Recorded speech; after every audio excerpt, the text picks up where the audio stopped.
All right, so to begin our discussion today, I wanted to focus in and wrap up our topics on Chapter 18.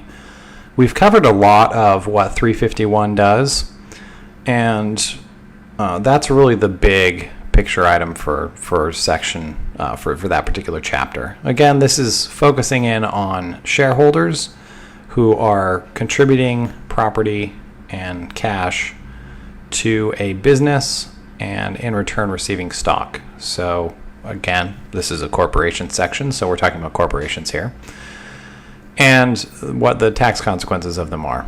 Yesterday we discussed a lot about how those property transactions can be excluded. Well, really what occurs is the gains and losses on any property contributed is deferred, and the persons transferring the property take a basis in their stock equivalent to the basis that they had in the property that they transfer into the corporation. And we talked about the 80% control requirement following the transfer of the property, how somebody who receives stock in exchange for services can affect Section 351, and just a number of things that we covered last time. Today we want to focus in on somebody who contributes property where there's an encumbrance. And when I use the word encumbrance, what I'm talking about is a liability associated with that property. Most common type is a mortgage. So somebody buys a house, they buy the house, and they utilize debt to purchase the home. And that's what a mortgage is. Bank provides the money for the purchase, and the person who buys the home then pays down that mortgage, pays down that liability or that encumbrance over a period of time. So we want to return to our example. Again, we have Adam, Beth, Clayton, and David. David was the service partner. Clayton contributed property, a storefront. Beth contributed equipment, and Adam who contributed cash. And we want to talk about if there were encumbrances associated with this and how would that be treated. So let's look at Beth, who's contributing equipment from a prior business that was originally purchased for $300,000 and was depreciated for tax purposes by $120,000.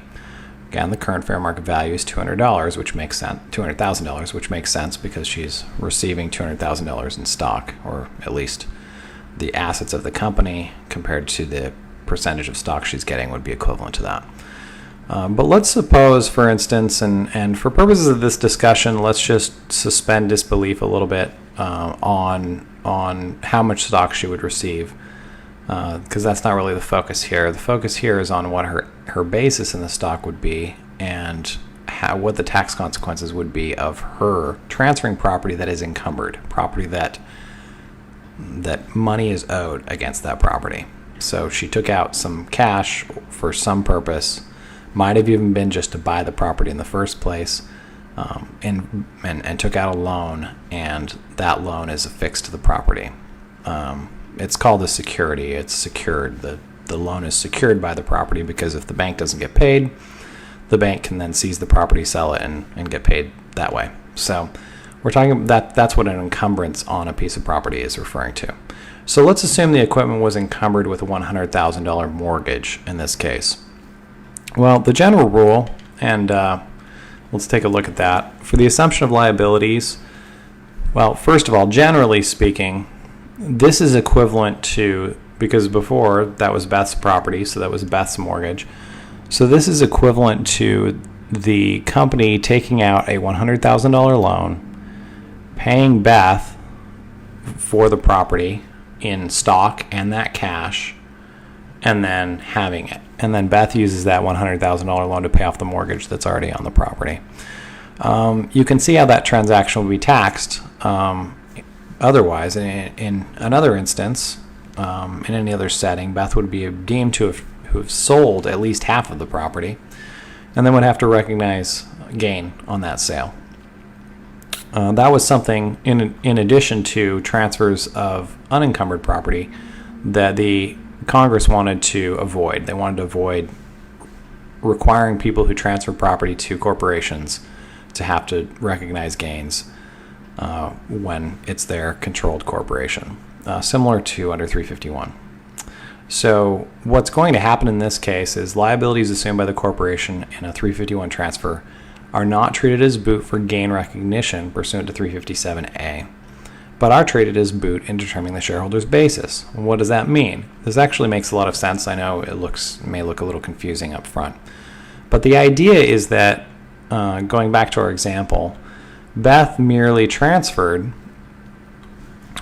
again, assuming there's a $100,000 mortgage on this property, she transferred a $200,000 asset, and the basis in that asset was $180. Remember last time we talked about, well, you take your adjusted basis in the stock. So in this case, she would have taken a basis of $180,000. But since she transferred a mortgage, the economic equivalent of what she transferred is really just $80,000 and not $180, because her basis has to be adjusted downward by that $100,000 mortgage. It's treated as boot for purposes of transferring that down. When you think about it from the corporation's perspective, they didn't get a $200,000 asset, they got a $100,000 asset because it came with a liability of $100,000. So when you think about it on the net, this makes sense. It makes sense that Beth's basis would be reduced by that mortgage. It's treated as if, but again, she's avoiding recognizing gains on this transfer because of this section that permits her to merely reduce her basis in the stock. So that's what's going on here. Now let's look at another, let's change the hypothetical a little bit, and this will help us flesh out one other concept here. Congress was generous in permitting Beth to merely reduce her basis in her shares of stock rather than recognizing the gain at that point. But there was a limit to Congress's generosity here, and that's if the mortgage or if the encumbrance exceeds the basis in the property. So Beth may have given multiple properties, or she may have given only one. I believe the book gives an example of multiple properties. It's pretty interesting. We'll discuss that in a moment. But for right now, let's just look at one piece of property. Again, the basis in this property she transfers is $180,000. What if the equipment were encumbered by a $190,000 mortgage? Well, in this case, the basis exceeds the value, or the basis is less than the value of the encumbrance. So if the sum of the liabilities exceeds the adjusted basis of all the property contributed, then the gain is recognized to the extent of the excess. What does that mean? What's the excess here? Well, in this case, $180,000 basis, $190,000 mortgage. The excess is $10,000. She gave property where the basis was $10,000 less than the amount it was encumbered. So in this case, she is going to have to recognize some gain. But what's going to be the result of that? Well, the result of recognizing a gain is it creates a basis for Beth. So now instead of taking a basis of what would have been $80,000 by the $100,000 mortgage, or in this case where it's a $190,000 mortgage, she would have had a negative basis of $10,000 because her adjusted basis is $180. She has to reduce it by the amount of the mortgage. So as a result, she has a $10,000 gain and her basis ends up being zero in the stock. And that's the right result from a tax perspective. Additionally, if the purpose of the transfer, this is the last little wrinkle to 357A, if the purpose of the transfer is deemed to be solely to evade tax or there is no bona fide business purpose behind the exchange, the liabilities are treated as boot. So what's going on here? Well, by transferring that asset out, she then is preserving that gain or loss into the future by holding it as stock. Well, what if the company down the road sells that asset?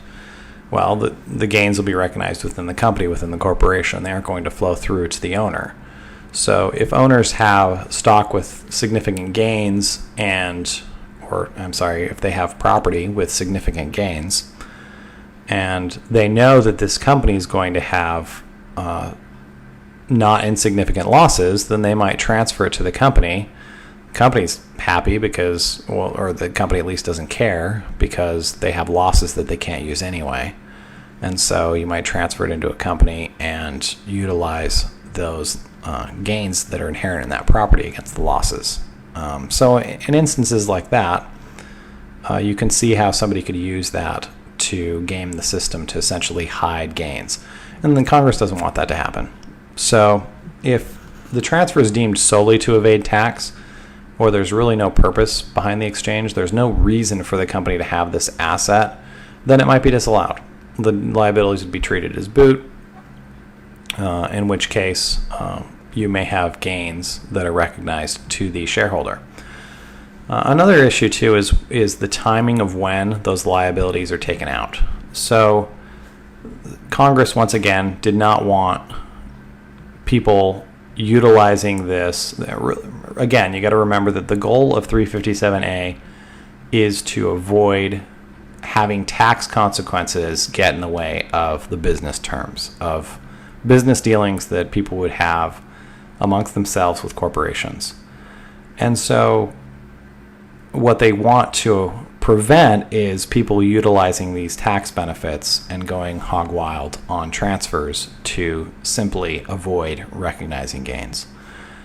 And additionally, if you have a piece of property that's not encumbered, you want to transfer it to a corporation for use in a business, but man, you'd like to get money out of it without recognizing gain. You could see how instead of selling the property, you transfer it in right after you take out a loan for the full amount of the property.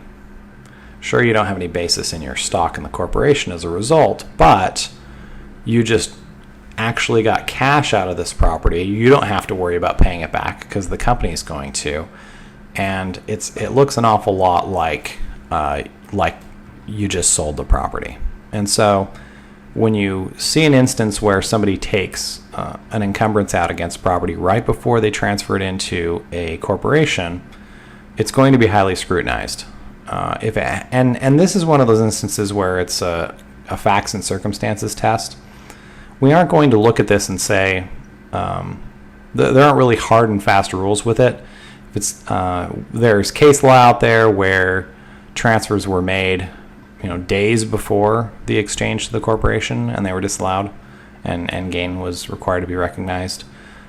There are instances where it was done months before, and they got away with it, but they usually had a reason for it. For instance, there may have been a plan to encumber that property all along in another business transaction, as opposed to something that clearly came up in contemplation of 357A.